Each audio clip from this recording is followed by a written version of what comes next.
Mesdames, messieurs, bonsoir. Émission spéciale pour parler d'un projet extraordinaire. C'est celui d'un jeune Français qui part faire le tour du monde. Il s'appelle Quentin de Vérac. Il a 22 ans et il va nous parler de son projet.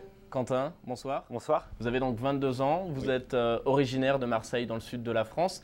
Vous êtes étudiant en école de commerce à Paris. Oui. Qu'est-ce qui s'est passé dans votre tête, Quentin, pour qu'un jour vous vous disiez « je boucle mon sac » et je m'en vais partir pendant un an faire le tour du monde? En fait, c'est une personne qui nous a marqué avec les deux amis avec lesquels je pars.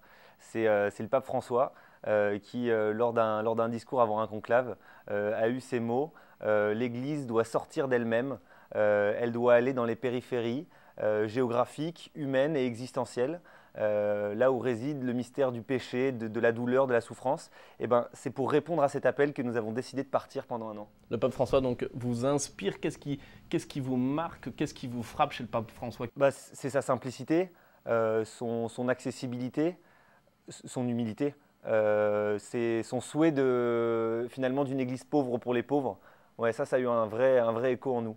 Ça, c'est la genèse un petit peu. Vous avez donc décidé de partir sous cette inspiration. Qu'est-ce qui va se passer concrètement sur la route quand vous allez croiser des gens Concrètement, en fait, on est parti donc de cette envie-là. Et l'idée, c'est on veut partir rencontrer des chrétiens qui consacrent leur vie aux plus petits, aux démunis. Et donc pour ça, on a choisi 4 formes d'exclusion, si on peut dire, de petitesse actuelles dans nos sociétés. Quelles sont-elles? Le handicap, la maladie, la prostitution et la délinquance. Qu'est-ce que vous voulez leur dire à ces gens que vous allez croiser sur le bord de la route? Quel est le témoignage? Qu'est-ce que vous voulez partager? En fait, le témoignage, je pense que ce sera plus…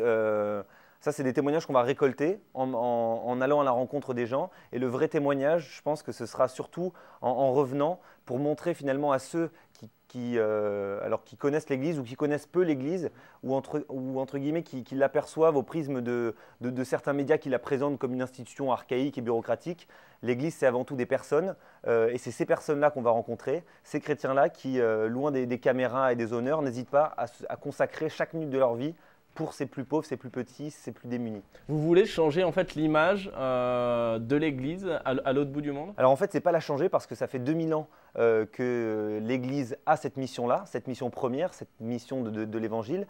Mais c'est son image. Est-ce que vous voulez changer son image? Non, puisqu'en fait, c'est ce qu'elle fait, mais c'est assez peu connu finalement d'un certain nombre de personnes. Et c'est pour montrer finalement, rendre hommage à ceux qui, dans le secret, encore une fois, consacrent leur vie pour les plus petits. Et comment est-ce qu'on s'y prépare à ça? Concrètement, alors, spirituellement peut-être? Tout à fait. La préparation spirituelle est aussi importante que la préparation matérielle.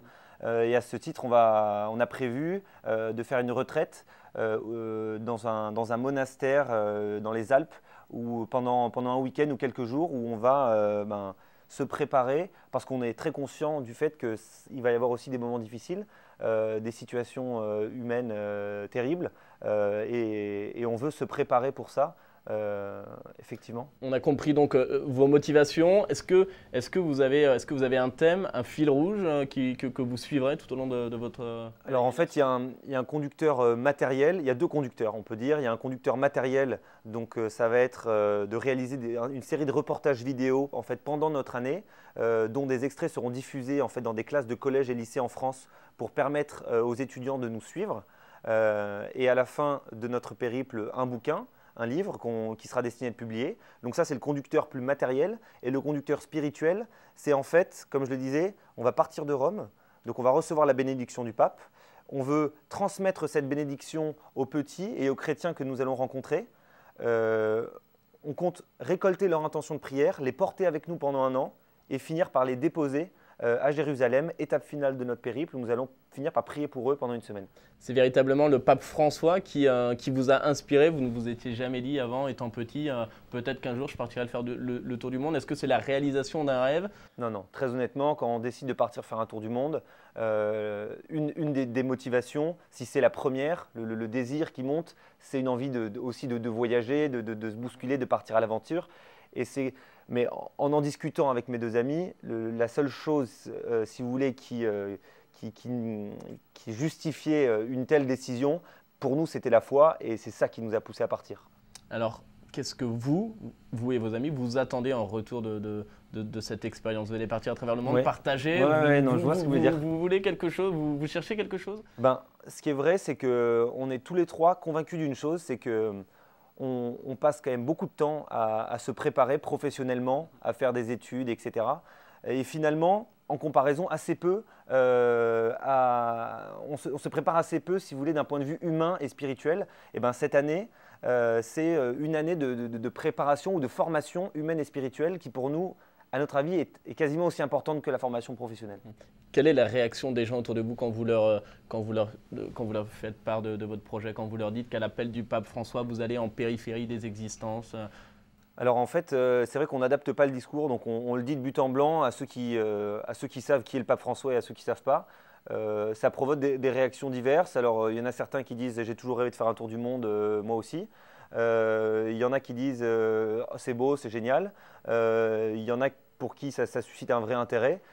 Et d'autres qui comprennent la démarche, même si ce n'aurait pas été, si vous voulez, le fil conducteur qu'ils auraient choisi. Est-ce que cette expérience pour vous serait aussi finalement une manière de rester à l'écoute du Christ, loin des tracas quotidiens, une sorte de retraite spirituelle? Alors ce qui est vrai, c'est que quand on part comme ça pendant un an, on va partir avec rien dans les poches, on va avoir beaucoup de marche, beaucoup de temps, beaucoup de silence. C'est quelque chose auquel je ne suis pas du tout habitué par exemple. Et donc je sais effectivement qu'il y a des… Voilà, il y a des questions qui vont se poser, etc. Et c'est génial de pouvoir prendre le temps de se les poser à ce moment-là, avant d'entrer dans la vie et de comprendre vraiment ce pourquoi on a envie de se battre, quoi. Quentin, pour terminer, est-ce qu'il y a un message que vous voudriez faire passer aujourd'hui aux jeunes, aux gens de votre âge qui se posent des questions sur la foi, qui sont en recherche spirituelle? Ouais, je voudrais leur dire qu'on est tous en recherche, que finalement on se pose tous des questions, qu'on a tous des doutes et qu'à l'âge qu'on a, on n'a aucune, enfin même plus vieux, on n'a aucune certitude et que finalement c'est dans le fait de chercher c'est le fait de chercher qui est important et pas tant d'avoir des convictions déjà préétablies à notre âge, quoi. Merci Quentin pour Merci votre beaucoup. témoignage. Merci. Voilà, c'est la fin de cette émission. Merci beaucoup de l'avoir suivi. Je vous souhaite à toutes et à tous une très bonne fin de soirée. À très bientôt.